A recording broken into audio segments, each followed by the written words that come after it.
Everybody was kung fu fighting.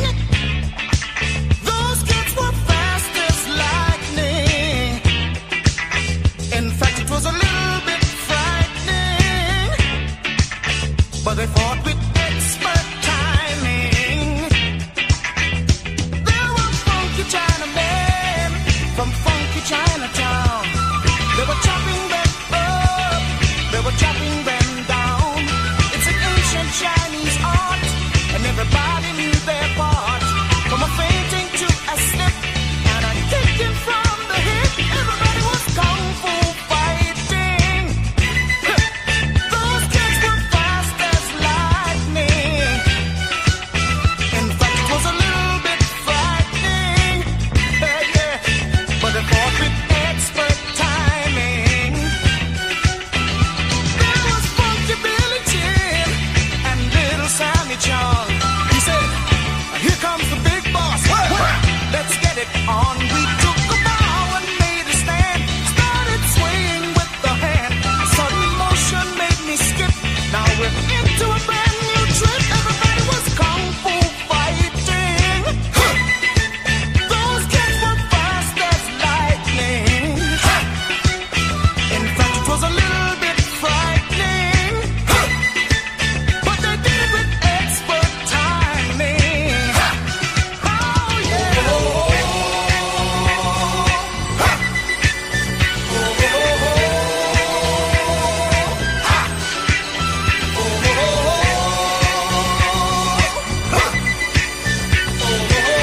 Keep on. Sure, everybody was kung fu fighting. Those kids were fast as lightning. In fact, it was a little bit frightening. Make sure you have expert timing. Kung fu fighting. Hands and feet, fast as lightning.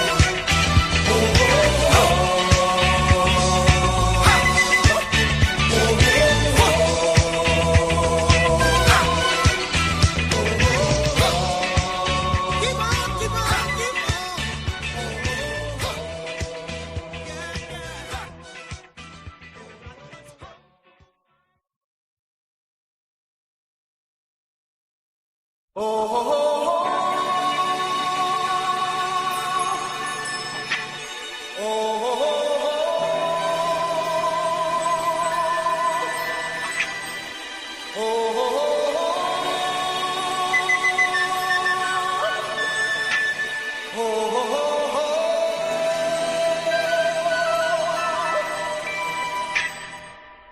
Everybody was kung fu fighting. Those kids were fast as lightning. In fact, it was a little bit frightening, but they fought with expert timing. There were funky Chinamen from funky Chinatown. They were chopping them up, they were chopping them down. It's an ancient Chinese art, and everybody knew their part. From a fainting to a step, and a kicking from the hip. Everybody was kung fu fighting. Those kids were fast as lightning. In fact, it was a little bit frightening. Yeah, but they fought with expert timing. There was Funky Billy Jim and Little Sammy Chung. He said, "Here comes the big boss. Let's get it on." We took a bow and made a stand.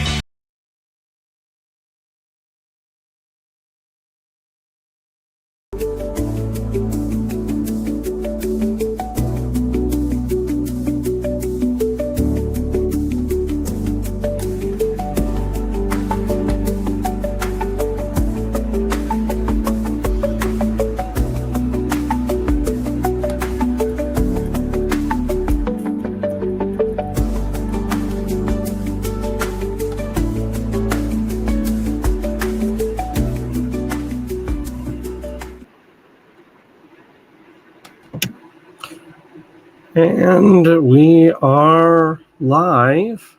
Are we on camera? Let's fix that. Hey! Hello, everyone. I'm John Coleman from ApocatastasisInstitute for the Humanities and Alternative College and High School here on New Milford, Connecticut, USA.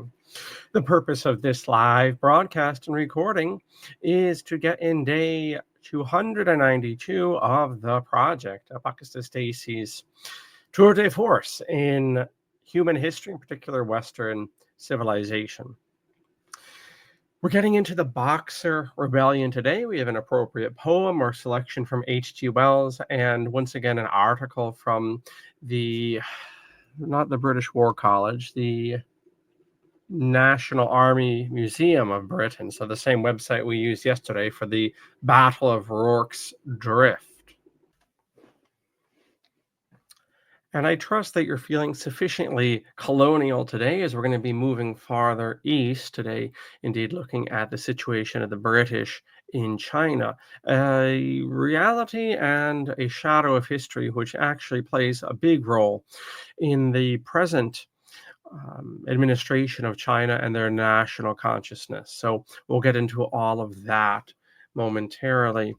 One announcement concerning apocatastasis, and that is a notice about our collaborations. We have so many other scholars here that we're working with, and we have, with the great favor of God, been able to build up a tremendous faculty, which I hope you take advantage of. And we know, of course, that Professor Adam Myers in his higher level mathematics, Vandana Rataria, and her children's abacus mathematics and handwriting, Lorenzo Malawine in his Forever Forge. We have Dr. Hans Uter and Angela Malek with their musicology expertise. And, of course, our Mikhail Fisher, Dr. Fisher, available for parental consultations, especially for homeschoolers. Well, our latest addition here is Dr. James Fetzer. And Dr. Fetzer has a long history in the academy, teaching philosophy and natural sciences. And in his very fruitful retirement time, has gone into broadcasting and reporting. And Dr. Fetzer has any number of articles and books to his credit across those various genres. And would you believe it? The other day, he asked to teach a course here at Apocatastasis, Conspiracy 101, Critical Thinking and Conspiracy Theories. And there's much to get in here. So if you go on his site, I won't read all of this here, but you can see we did up a special poster, and you can see a full semester worth of in-depth study with Dr. Fetzer. And if you're interested in enrolling in that course, actually on this subsite, you can just do so on the form here. The course, 16 weeks, is $150 altogether, which is an absolute steal. And you can also check out Dr. Fetzer's other sites at the bottom of his page there. So a lot going on here at Apocatastasis, and that largely happens because of your patronage. So please do consider taking Dr. Fetzer's course, Conspiracy 101. All right.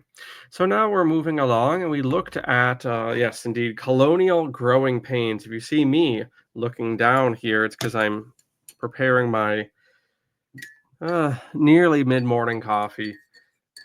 And I tell you, you feel your whole day is gone just keeping up these websites and emails and all this jazz.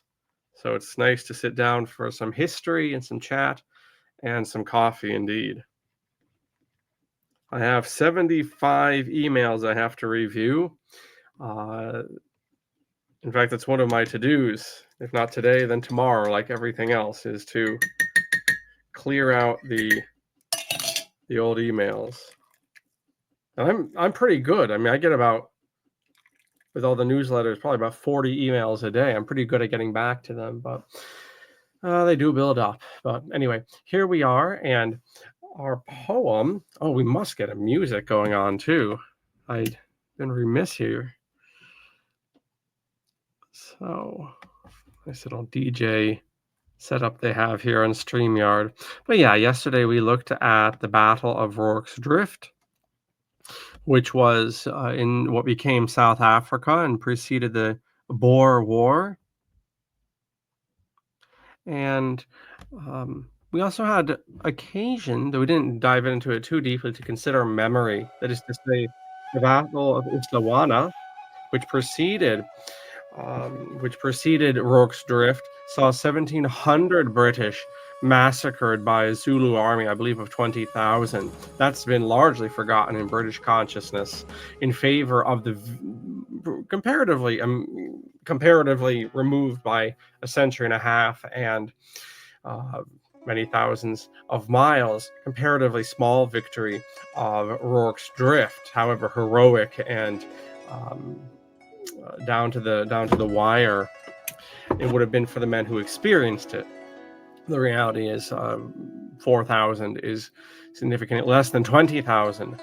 So that's always interesting how nations and peoples remember victories and defeats and so forth. And it's not always in favor of victory. I mean, in America, there's a whole cult of the Confederacy and about defeat and about the honor of defeat and all this jazz. So it is interesting altogether. But now we do move farther east, and to do that sufficiently, well, first we're going to have a poem, and then we're going to change the camera. And this author has no name given to this piece, and the title is simple enough: The Boxer Rebellion, written about this same time. So I have no author to tell you who this is from. Not my fault. Maybe it's anonymous. The most famous name in poetry and music, anonymous. But anyhow, let's get this under our belt and boogie woogie. The Boxer Rebellion. Under a canopy of parunia and poplar trees, the manicured French Guyaxi Park meanders through hectares of pink ponies. How do you pronounce that word? I know that's not ponies. Is it posies? This word here is pronounced strangely. I don't believe it's pronounced the way it looks. Anyway, pink flowers. Quietude through the sound of a gurgling waterfall and the humming voices of aging locals playing mahjong by the sides of a pond on a day of rest. In the city center, the food stalls and coffee shops, littered sidewalks and streets, culinary retreats with noodles and buns cooking. Its plume of steam rises, celestial offerings, whilst the din of slurping and metal chopsticks clinking against bowls could be heard as patates joust infinite flavors, nourishing spirits and bodies in preparation for a day's hard work. At the city's gate, the thunder roars as Yihakwan or Boxer rebels move like swarms, peasants exchanging their sickles for swords, wielding righteous fists and blades to express what they deplore. Unequal treaties applied against their country from cross-wielding white barbarians from yonder shores. The time has come for the foreigners to know who's the master of Chung Kao, though invincible, fearless they thought they were, backed by the Emperor's dowager, they charge it onwards in the north towards the divine destiny, heralding a new era of the second millennium for a country now known as China, still Chonghua in Mandarin, the Middle Kingdom.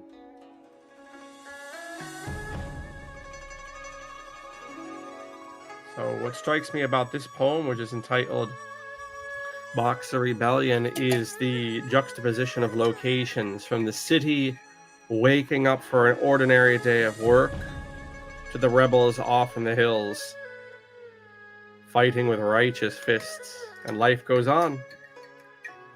And life goes on. Okay.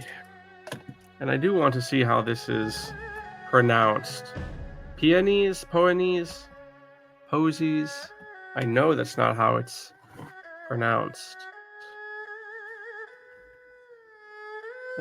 That don't help us much. This is singular.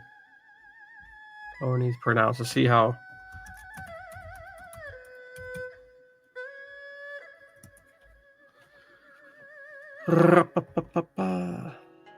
And then we'll get into our H.G. Wells for today. You can download the project, our main text for right now, the outline of history, from our subsite, Peonies. Peonies. Peonies. Let's see if we can hear it on the machine. Peonies. One more time. Okay, how do you like that? Okay, so we got to the bottom of it. I knew it wasn't ponies. So there's our poem. And now we move to H.G. Wells. But yeah, one of my things I need to bite the bullet on now that I have a little bit of a breathing room after putting up the course catalog is to finish off the monthly poetry and start correlating, I believe is the word, correlating the different readings, because ultimately when all is said and done, we have the monthly poetry, then our daily reading spread out over a year of H.G. Wells, and then it lately struck me for the outline of history to do what the Catholic Church does, which is with the Gospels on Sundays, which is basically to have the boiling things down, have the same story more or less every Sunday of whatever year, but pull it from a different gospel. So that is to say, I'll be breaking up these different chapters. It'll all be on a 1-year cycle, but we'll have things built out from them. And then in order to really incorporate poetry and prose after each reading, whether from the project or this, we'll have an additional selection which will only be used really for that particular reading, as opposed to the monthly courses. All of this will be bound into 4 books, by the way, when all is said and done, broken up for the 4 seasons. So it's a big project.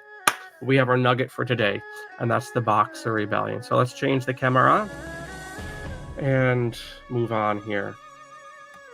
The cost of empire. We should have done a threesome: the Battle of Rorke's Drift, the Sepoy Mutiny, and the Boxer Rebellion.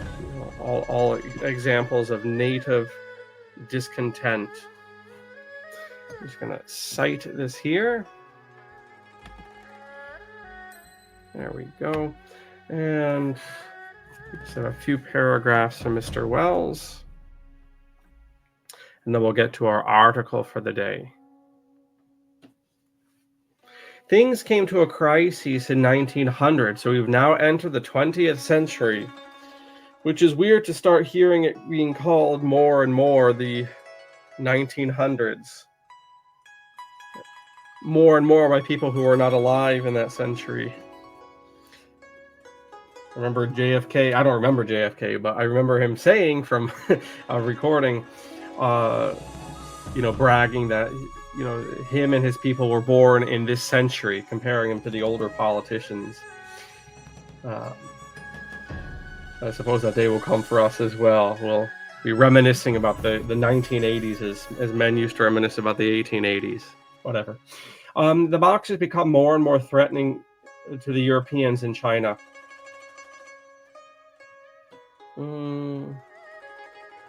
Let's go up here. Since the year 1898, on the seizure of Kaichau by Germany and of Weihai by Britain, and the leasing of Port Arthur to Russia, the events in China have moved more rapidly than in any other country except Japan. He's saying this in 1920. I mean, he had no idea what China would become. Remarkable. A great hatred of Europeans swept it like a flame over China, and a political society for the expulsion of Europeans, known as the Boxers, grew up and broke out into violence. In 1900, It was an outbreak of rage and mischief on quite old-fashioned lines. In 1900, the Boxers murdered 250 Europeans, and it is said nearly 30,000 Christians. China, not for the first time in history, was under the sway of a dowager empress. She was an ignorant woman, but of great force of character and in close sympathy with the Boxers.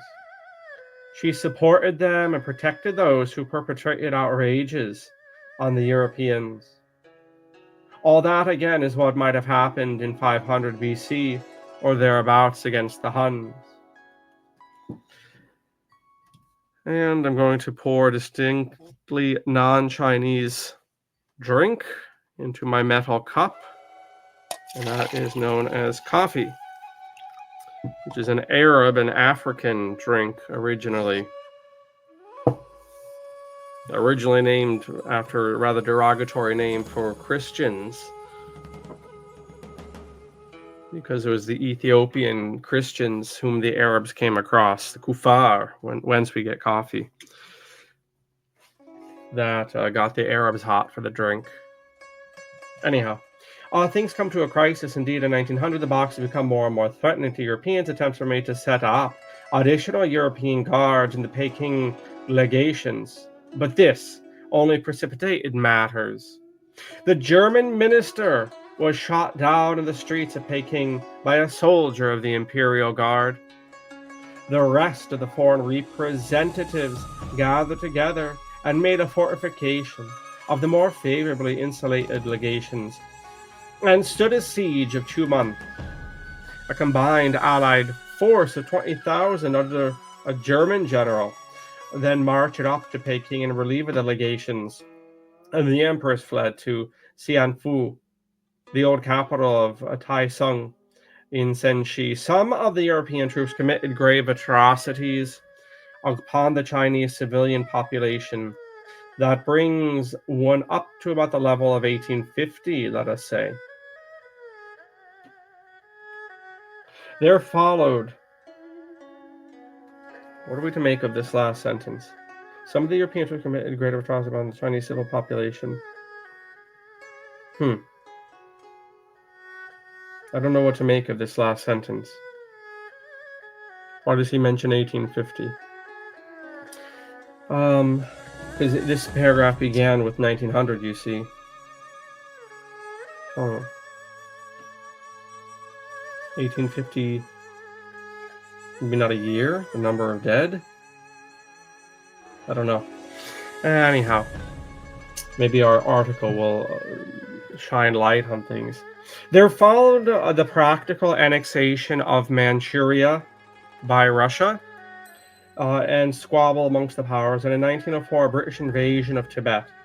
Hitherto a forbidding country, but what did not appear on the surface of these events, and what made all these events fundamentally different, was that China now contained a considerable number of able people who had a European education and European knowledge. And as I said yesterday, in these days of globalization, we kind of assume this world is flat idea about culture, and everything's kind of been westernized. We have to remember how stark was the contrast at this time of about 1900. The Boxer insurrection subsided, and then the influence of this new factor began to appear in talk of a constitution of 1906, and in the suppression of opium smoking and in educational reform. So the British were dumping a lot of their Afghan opium into China, much as the Chinese are now dumping a lot of their drugs into America. A constitution of Japanese type come into existence in 1909, making China a limited monarchy.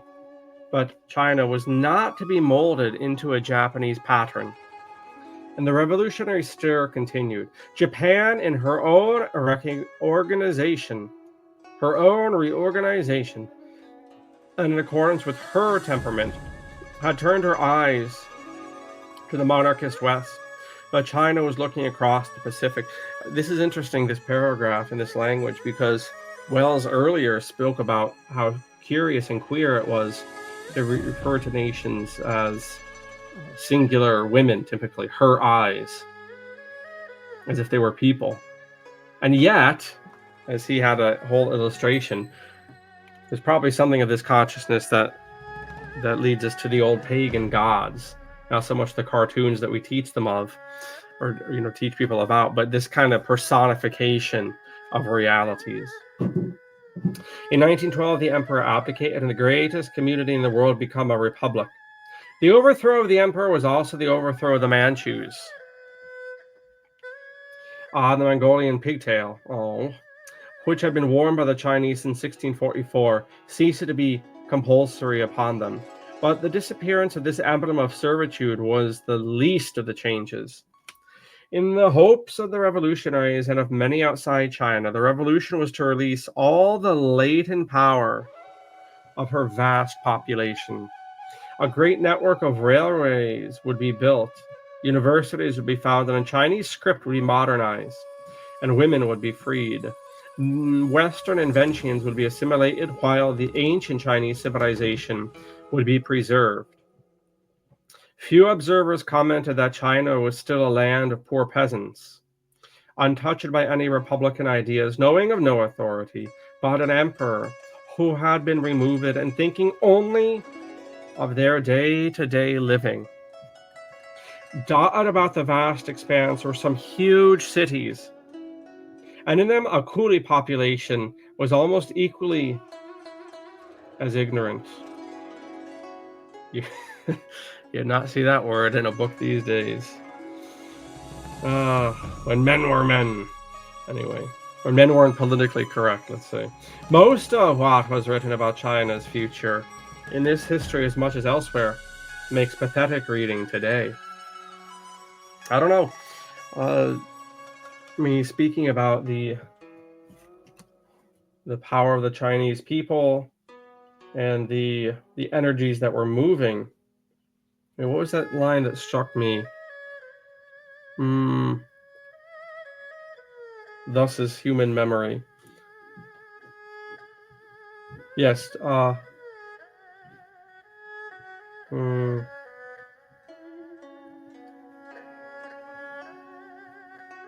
Anyhow, the point is, it actually struck me, whatever the sentence was, that it's very similar to Malcolm X's observation in the 1960s of what China would become.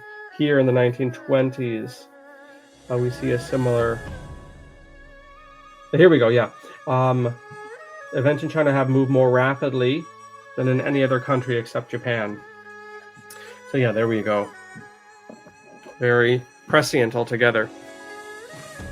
All right, now we're going to change the camera once more and take a look at our article from the British Museum People.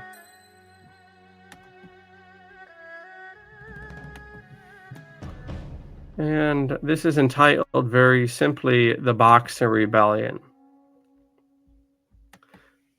And of course, it is the anger and that legacy of colonial domination which fuels both the nationalists and the communists in the 20th century.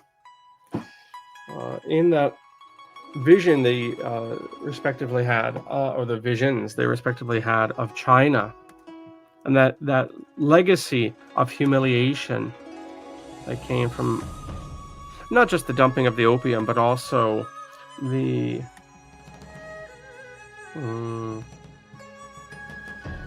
if the camera works, yes.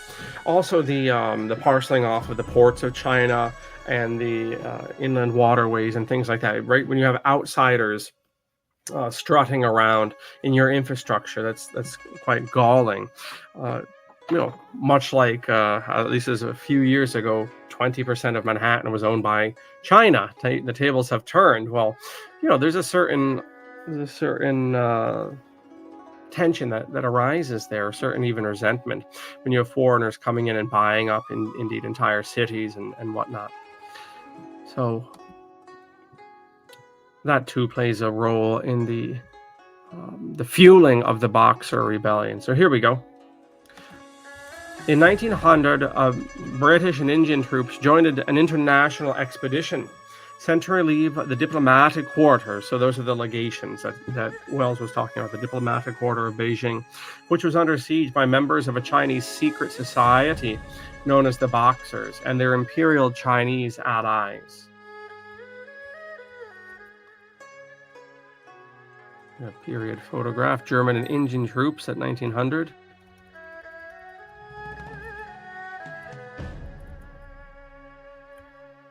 The uprising. At the end of the 19th century, there was widespread indignation across China at the growing economic hardship, compounded by decades of humiliating trade and political concessions granted to foreign powers by the ruling Qing dynasty. This anger led to a violent uprising in the northern part of the country that targeted foreigners, Christian missionaries, and Chinese Christian converts. Although started by peasants, it gained support from elements of the imperial Chinese government and the armed forces. You see the traditional Chinese costumes here, the Boxers. Look like they're having a good time there. I would not... Okay, there's sticks. Okay, I was going to say I would not put my hand on the barrel of a gun like that. That looks like a missionary on the right, though. It looks like a Catholic in a cassock, but it could just be a robe. The Boxers. The uprising was initiated by a Chinese secret society called the Yi Heituan, Righteous and Harmonious Fists. This group practiced a form of martial arts that resembled boxing, at least to Western eyes. The Boxers, as they become known, embarked on an armed campaign to drive all foreigners out of China. Although some of its members carried firearms, most were armed only with spears and swords. In some areas, the Boxers were reinforced by better equipped Imperial Chinese troops. In June 1900, the growing violence forced foreign diplomats, missionaries, soldiers, and Chinese Christians to take refuge in the legation quarter of the capital, Peking, which you call Beijing now, and issue a call for international help. So there's a serious siege here. And this is in an age before airplanes, right? So help is going to be quite a ways off. Here's, what is this? A porcelain doll. We'll read the insert, but it looks like a British guy punching a box. You can see the pigtail on the statue. What do we have here? What on earth is this? A figurine of a soldier fighting a boxer. You can sell anything, I guess. Look at this. I'd buy this. I'd buy that. There you go. What do we have here? What the hell is this? What is this? Chinese tiger headdress worn in the legation. See, how do you like that? Would you ever be caught with this? Chinese tiger headdress. All right. Anyway, the International Relief Force, an 8-nation alliance, quickly dispatched 20,000 troops and international force to relieve their legations in Beijing.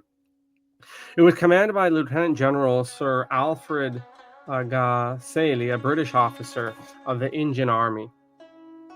And here we go. So what? I thought a German led them. Initially, the German Field Marshal Alfred von Waldersee was chosen as overall commander of the relief force, but he was detained in Germany with his troops. Gasseli's subsequent appointment was largely the result of Western powers' refusal to be led by the higher-ranking Japanese general Yamaguchi Motani. You see they're fitting out a donkey with supplies. Another photograph. I like this website. There's a lot of good photographs. Japanese and Russian forces in China, 1900. Right, so the Japanese were part of this contingent. The Japanese, of course, westernizing very heavily. Almost the opposite of China, actually, at this time. The March on Beijing. In response to this perceived invasion, the Empress Dowager Cixi ordered her imperial forces to block Gassadi's advance on Beijing. However, the Chinese suffered a series of defeats, first at Tianjin in July, and then at Pitsang and Yangsun on the 5th and 6th of August. Despite its military successes, the International Relief Force suffered heavily from heat exhaustion, sunstroke, and disease. By the time it arrived in Beijing, the number of men available was down to around 10,000. We have, it looks like to be British Sikhs. Notice by now, in just 20 years since the Battle of Rorke's Drift, notice that they're using cartridges in their guns. I can't make out if this is a proper Mauser. Probably not. That's a German gun, but they're not using muskets anymore.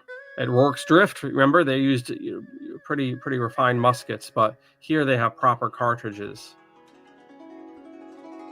Which I remind you actually go back to the 1850s and 60s. It's just the conservative nature of armies in general. I think you'd have the same reluctance to I mean, look at the M16 in America. The soldiers hate the M16 for various reasons, and yet it's been around for 50, 60 years.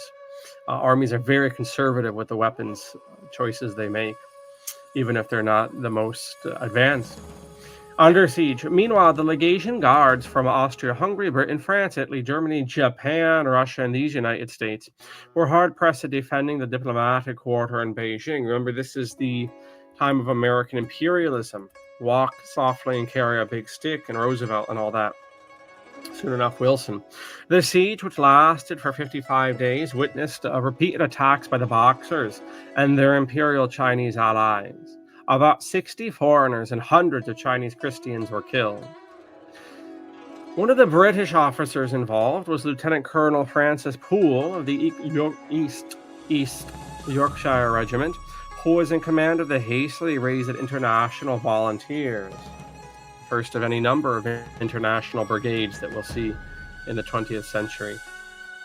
Of the various troops involved in the defense, Poole noted that the British were naturally the smartest, and the Americans a serviceable-looking lot. However, he was less complimentary about the Russians and the Italians.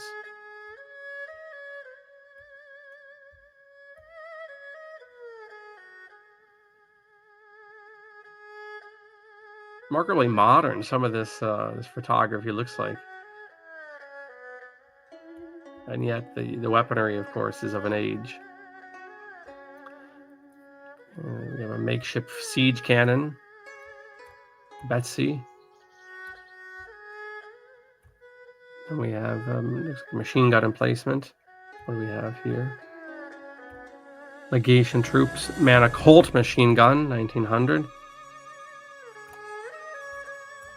You can look at the barricades they built for themselves. It looks to be of brick, right? Just kind of makeshift walls they're throwing up. Breakthrough. After breaching the city's outer defenses, Gassadi's multinational force advanced towards the legation quarter on the 14th, 15th of August. The various contingents vied with each other to be first to arrive. At first, the Russians and Americans were in the lead, but they were held up by the stiffening resistance. In the end, the British got there first, mainly because their route was less defended. What do we have here? British, Indian, and international troops outside the Forbidden City in 1900.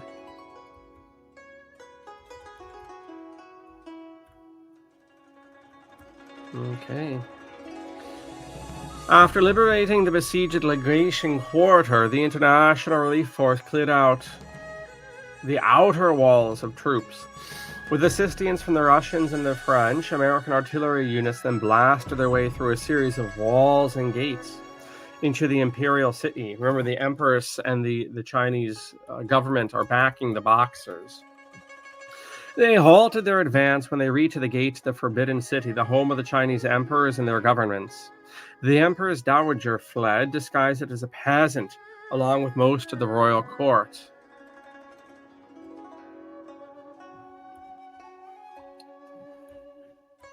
This is the 16th Regiment of Bengal Lancers at the Temple of Heaven, Beijing. Well, there you go. You can see, if you look real close, they're all Indian fellows with the turbans and all. The spoils of victory. The international force then divided Beijing into districts, with each nation administering one of these areas. In some districts, those suspected of being Boxers were subjected to summary execution. Many of the international soldiers pillaged the city, partly in revenge for the deaths of foreign missionaries and Chinese Christians. In the British district, Gasseri established auctions of loot at the British legation, with the proceeds being distributed via prize committee to the troops. An illustration here of running off with the loot from the palace, emptying the Lama temple.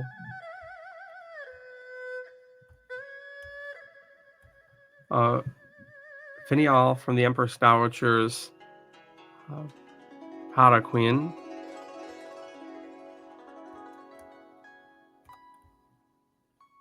I don't know what a finial is. Neither do you. Let's find out. I'm not even pronouncing it right. You want to guess what it is? A distinctive ornament on the apex of a roof, a pinnacle or canopy or similar structure of a building. Okay, so you can see on the right how they have, at the top of the spire, this dome. They got these balls up here. So it's a distinctive ornament at the apex of a roof. That's a finial. There you go. Okay, the end of the empire, very important for the 20th century Chinese history.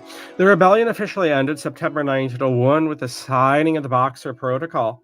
This allowed foreign troops to be stationed in Beijing and led to the destruction of several fortifications.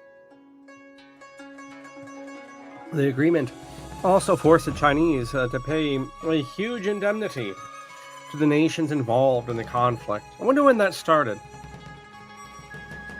I'm trying to think. At the Treaty of Vienna, were there reparations that the French had to pay? When did that start? Obviously, that too will overshadow the First and Second World Wars. Reparations. The Qing dynasty was greatly weakened as a result of the Boxer Rebellion. Despite subsequently implementing liberal economic and political reforms, the dynasty was overthrown in 1911. The Republic of China was established the following year, bringing an end to more than 2,000 years of imperial dynastic rule.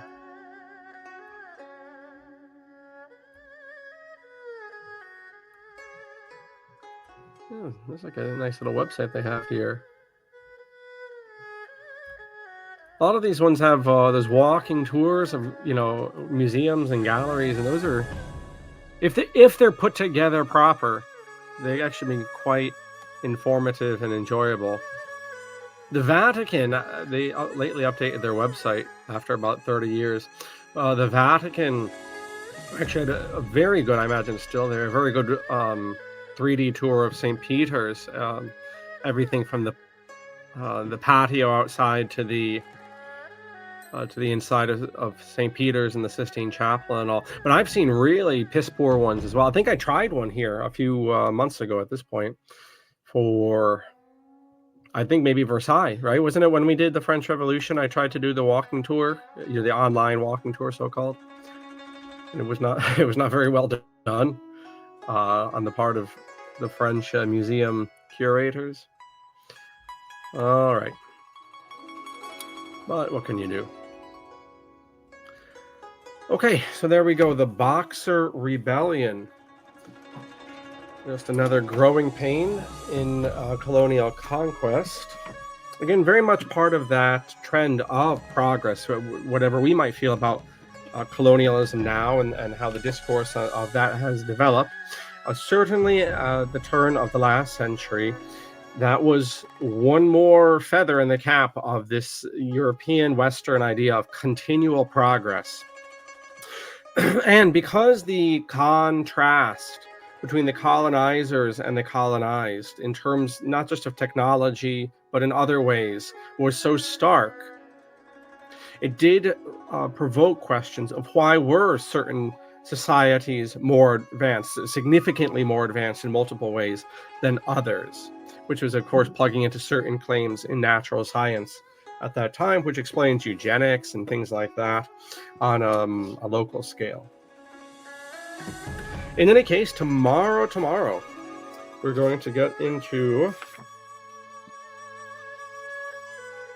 looks like, the Japanese. Yeah. So we'll get into that, and then the Italians and the others in Ethiopia, and then we get eventually to the British in Ireland. Of course, that was very much the background of this book. So anyway, still mucking around colonialism. So Japan for tomorrow. Again, you can download this outline of history and our poetry cursus from our project website.